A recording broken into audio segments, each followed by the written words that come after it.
good morning, or whatever time of day it is for you when you're watching this. We're in 1 Kings chapters 5 through 8.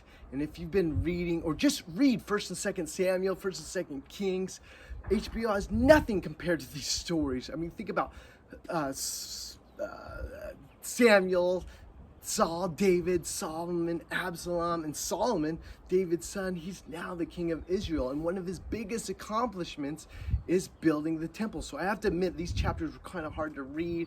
And I get that there's lots of symbolism in the temple that points to Jesus, points back to the garden. But what caught my attention was the end of chapter 6, the beginning of 7. It says, in the 4th year, the foundation of the house of the Lord was laid. And in the 11th year, the house was finished in all its parts according to all its specifications. Solomon, was 7 years in building it. Solomon was building his own house 13 years and finished his entire house.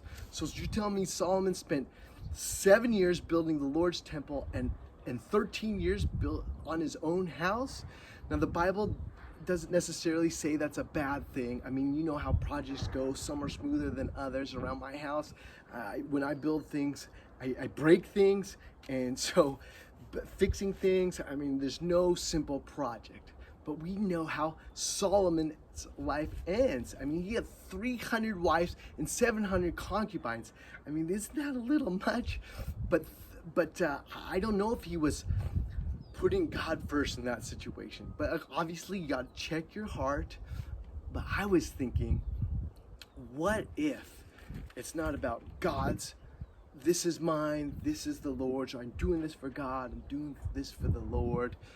What if putting God first, having a kingdom mindset is all his?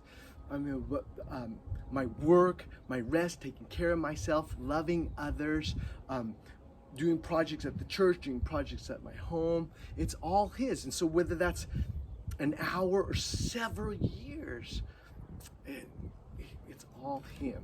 So don't get me wrong, I'm not saying that people are projects, but that we rely on God and see him in and with, like, our spouse, our families, our children, being single, at our jobs, at school, in our ministries, in retirement, on vacation, or just winding down. That's for me, just like I love watching football.